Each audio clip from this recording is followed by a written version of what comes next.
Chegou a hora do último capítulo do romance A Pata da Gazela, de José de Alencar.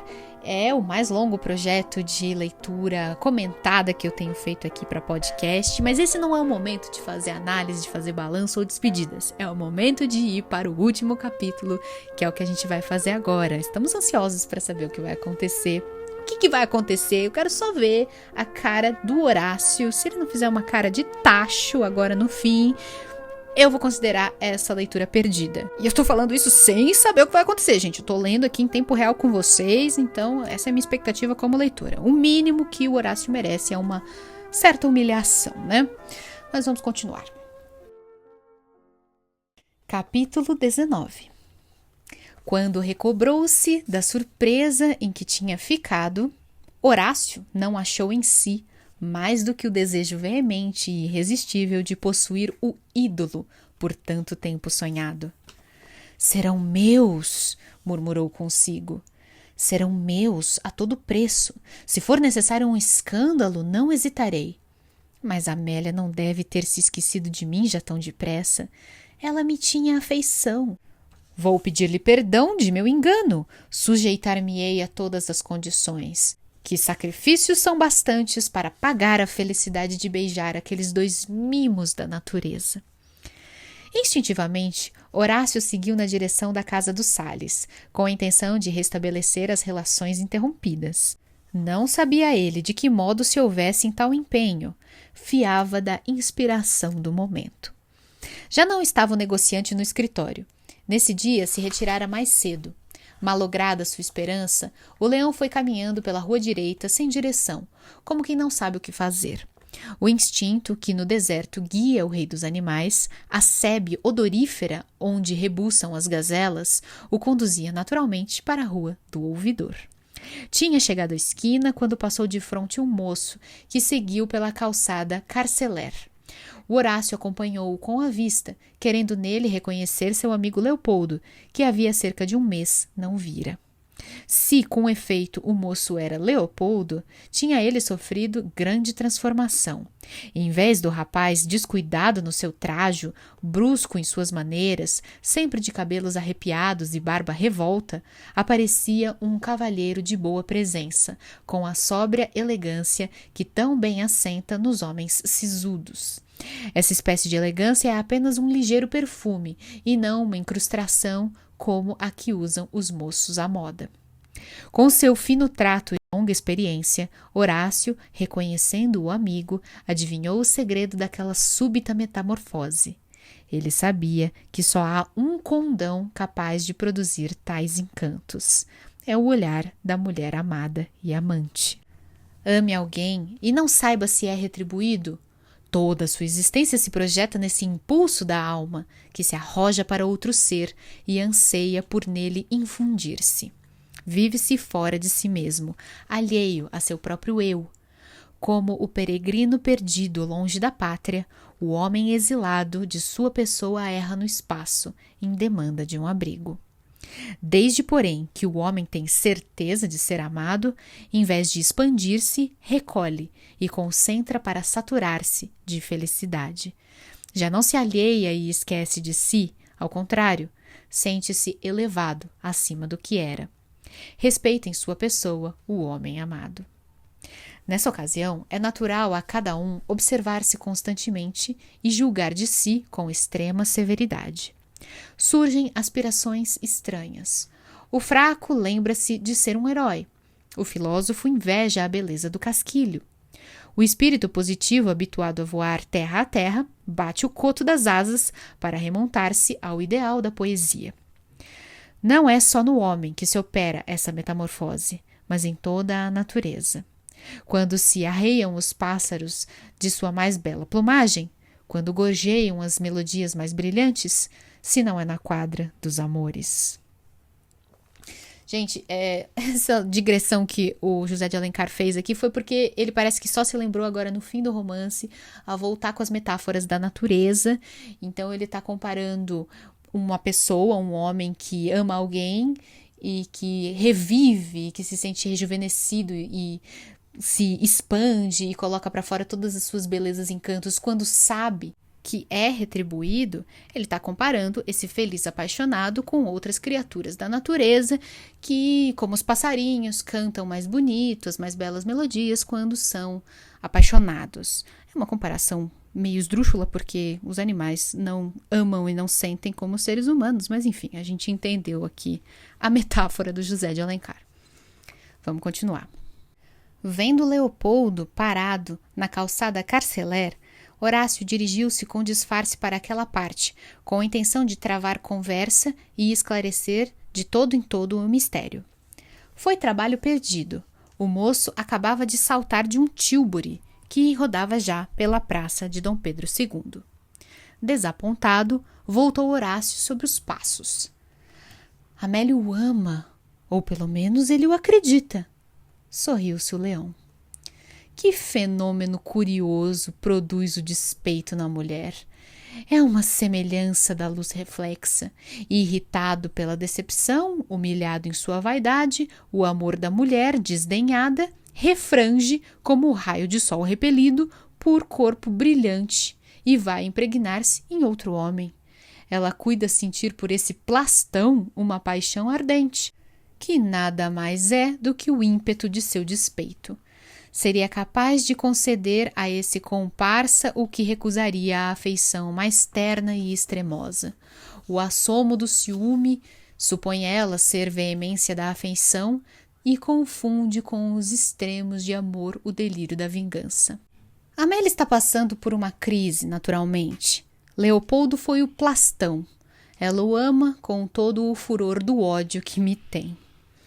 Outro sorriso frisou o lábio do leão. Ela me odeia? Ora, o ódio que é senão a efervescência do amor? O afeto suave e terno é como o moscatel de Setúbal ou o vinho de Constança. O amor fero e irado é como o champanhe que ferve e espuma. Chegando à casa, Horácio escreveu a Amélia uma carta, que apenas continha essas palavras. Deve estar satisfeita, pois me tem de novo a seus pés, e dessa vez humilde e suplicante. A melhor coroa do triunfo é o perdão. Saindo o leão a esparecer, dirigiu os passos para a casa do Salles. Esperava encontrar algum criado que se incumbisse de entregar a carta. Quem sabe? Talvez nessa mesma ocasião se decidisse de sua sorte. A moça lhe permitiria falar-lhe. Era noite fechada. O céu, carregado de nuvens, anunciava próxima borrasca. A frente da casa do negociante estava às escuras. Contudo, quem observasse bem, perceberia o coar-se pelos interstícios das janelas um tênue reflexo de luz interior. No portão da chácara, e meio cerrado, ninguém aparecia. O leão penetrou no jardim. Nesse momento, um carro parou à porta da casa e 3 pessoas saíram dele. Em um, Horácio viu, estremecendo, roupas de sacerdote. Só então refletiu o moço no aspecto soturno do edifício. Inquieto, sobressaltado, adiantou-se pelo jardim na esperança de encontrar pessoa a quem interrogasse. Ai, meu Deus, agora quem ficou nervosa fui eu. Tem um padre entrando na casa e o aspecto dele é soturno. A casa está toda às escuras. Será que tem alguém moribundo dentro dessa casa? Vamos continuar. As janelas laterais estavam esclarecidas, e pelo jogo das sombras do quadro iluminado, conheceu o moço que reinava no interior alguma agitação. Que fazer? Apresentar-se na casa depois do que passara e antes de qualquer explicação não era razoável. A 2 passos ficava uma frondosa mangueira, em cujos galhos tinham fabricado uma espécie de belvedere ou caramanchão. Conduzia no alto uma escadinha de caracol cingindo o tronco da árvore. Por acaso avistou o leão a mangueira e, subindo sem hesitar, achou-se justamente fronteiro às janelas iluminadas. Em princípio, a claridade súbita ofuscou-lhe a vista e não pôde ele distinguir o que passava no interior. Mas, afinal, o deslumbramento dos olhos cedeu ao deslumbramento da alma. Ele via e duvidava.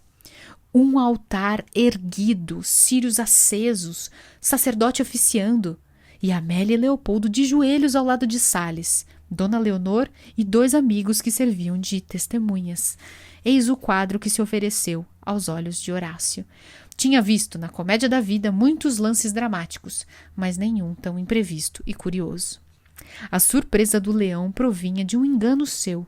Ele acreditava que Amélia o tinha amado, quando a moça não sentira por ele mais do que o desvanecimento de ver cativo de seus encantos o rei da moda, o feliz conquistador dos salões. Quem a Amélia amou desde o princípio foi Leopoldo. A vaidade, o galanteio que se nutre de brilhantes futilidades, a seduziam por momentos e rendiam ao capricho de Horácio. Mas, passado esse enlevo, sua alma sentia a atração irresistível que a impelia para o seu polo. Disso, que durante 2 meses passava na vida íntima da moça, ela própria não se apercebia. Foi depois da cena do baile que ela entrou em si e compreendeu as sublevações recônditas de sua alma e o drama que aí se agitava desde muito. Leopoldo começara a frequentar a casa de Sales poucos dias depois da partida de Dona Clementina. As 2 almas, por tanto tempo separadas, só esperavam um momento de se unirem ou antes de se entranharem uma na outra. Às tardes no jardim, entre cortina de flores, eles celebravam este místico himeneu do amor, único, eterno e indissolúvel, porque se faz no seio do Criador. Pelo voto de todos, se apressou o dia do casamento, que os noivos exigiram que se fizesse inteiramente a capucha, sem prévia participação. A razão desse empenho só a Amélia sabia e nunca a disse. Era um escrúpulo de seu pudor. Depois do que tinha acontecido, não queriam que lhe dessem outra vez o título de noiva.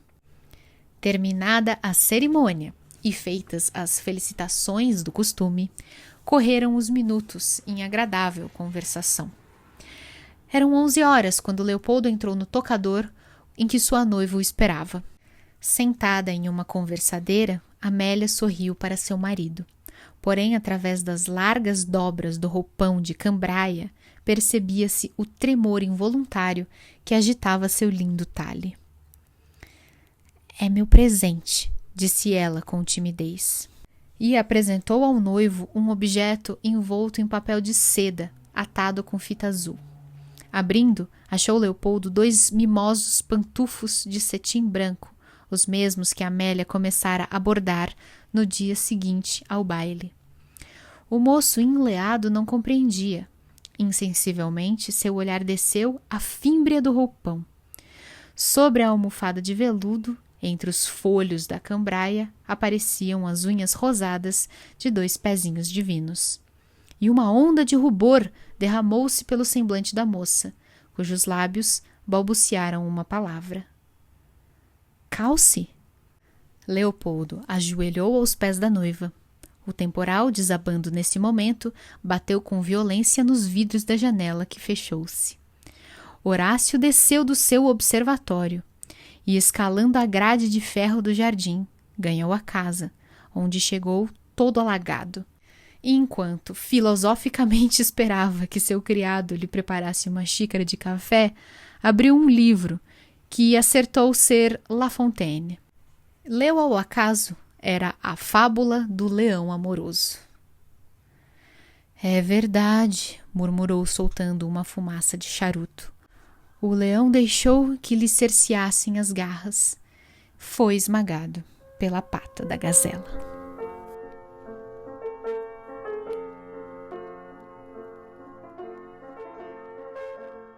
E com isso, encerramos a leitura do romance A Pata da Gazela.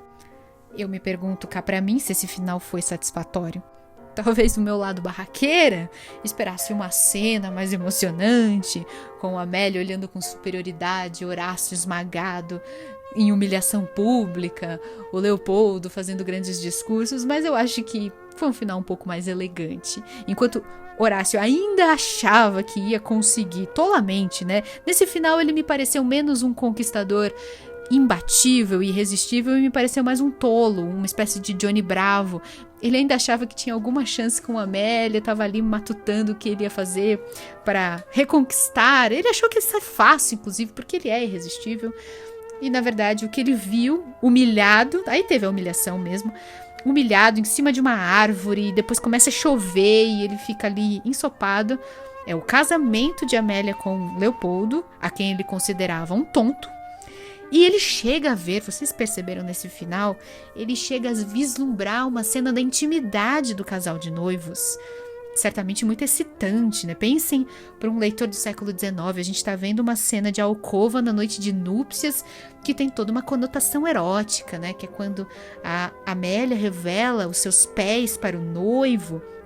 Pés, inclusive, que o noivo não suspeitava que fossem bonitos, ele tinha aceitado que ele tinha se casado por amor com uma moça que tinha pés feios, né, que tinha um defeito. E aí a Amélia deu de presente para o seu noivo a beleza dos seus pés, pede que o noivo calce nela as pantufinhas. É uma coisa bastante excitante, né, para a imaginação, e que serve até como alegoria de uma série de outros pedaços do corpo, né, que são, enfim, importantes nesse momento da noite de núpcias. Eu não quero ser vulgar aqui, e certamente o José de Alencar não é vulgar nesse sentido, mas ele cria toda essa cena que é patética e que acaba funcionando como um castigo para o Leopoldo. Ele entrevê essa cena de intimidade enquanto cai um temporal e bem na hora H o vento vai, fecha a porta, fecha a janela, ele não vê mais nada, ele só fica todo ensopado e volta humilhado para casa para ler,